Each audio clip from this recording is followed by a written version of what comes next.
আসসালামু আলাইকুম, আমি Sanam. Welcome to my kitchen. আমি আজকে আপনাদের সঙ্গে শেয়ার করব নুডলস রেসিপি। ঘরে থাকা জিনিস দিয়েই খুব সহজে তৈরি করে নেওয়া যায়। তো চলুন ভিডিওটি শুরু করি। প্রথমে 3টি ডিম আমি ভেঙে নিচ্ছি। আমার ডিমগুলো ছোট সাইজের জন্য আমি 3টি নিয়েছি। যদি আপনাদের ডিমগুলো বড় হয় 2টো নিলেও চলবে। এখন আমি ডিমের মধ্যে একটুখানি পানি দিয়ে নেব, তারপরে হাফ চা চামচ লবণ দিয়ে ভালোভাবে মিশিয়ে নেব।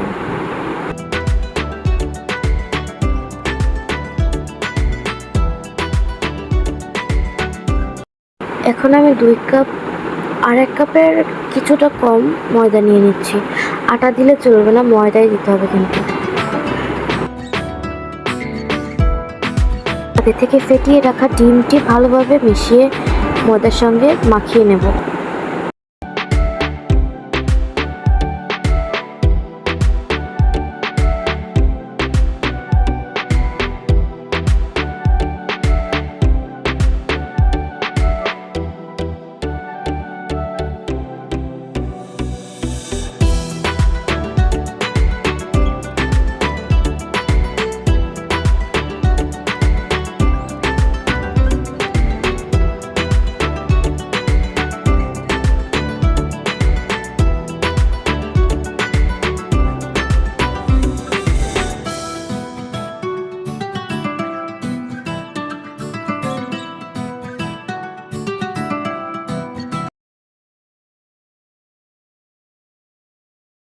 আমার হাতে আটটা লেগে যাচ্ছিল, তাই কিছুটা তেল দিয়ে নিচ্ছি। এখানে কিন্তু আপনারা দেখতেই পাচ্ছেন আমি কোনো প্রকার পানি ব্যবহার করিনি। এই ডোটাতে কোনো প্রকার পানি ব্যবহার করা যাবে না। আমার ডোটি তৈরি হয়ে গিয়েছে। এখন আমি মাঝখান দিয়ে কেটে দুভাগ করে নেব।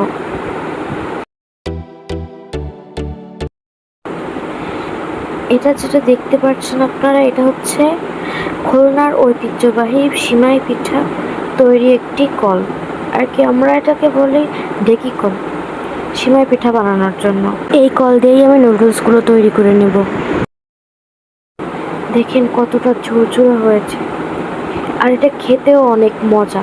নুডলসটা সেদ্ধ করার জন্য পানি বসিয়ে দিয়েছি, এর মধ্যে আমি কিছুটা তেল দিয়ে নিচ্ছি।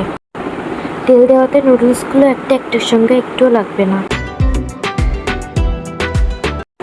পানিটা ভালোভাবে ফুটে আসলে আমি নুডলসগুলো দিয়ে দিচ্ছি।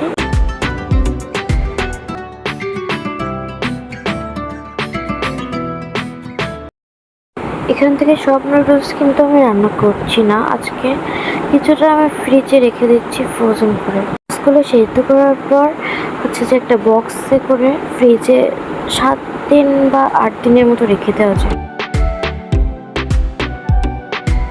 পানিটা ঝরিয়ে নিয়েছি, এখন একটু তেল দিয়ে নিচ্ছি।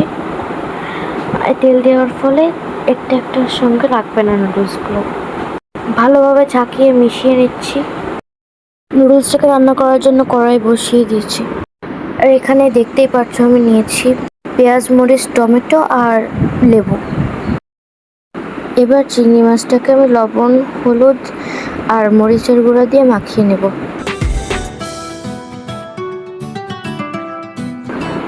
কড়াইটা গরম হয়ে গেছে, এবার আমি তেল দিয়ে দিচ্ছি।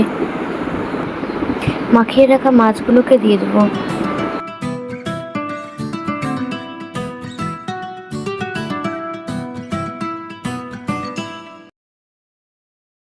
ভাবে এপিট ওপিট করে ভেজে তুলে নেব।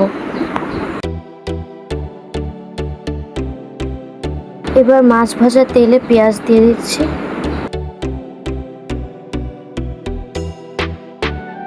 পেঁয়াজটাকে একটু নাড়িয়ে চাড়িয়ে ভেজে মরিচ দিয়ে দেব।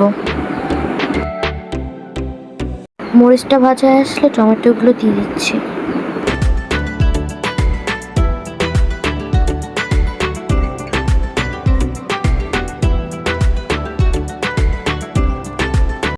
এবার কিছুটা পানি অ্যাড করে নেব।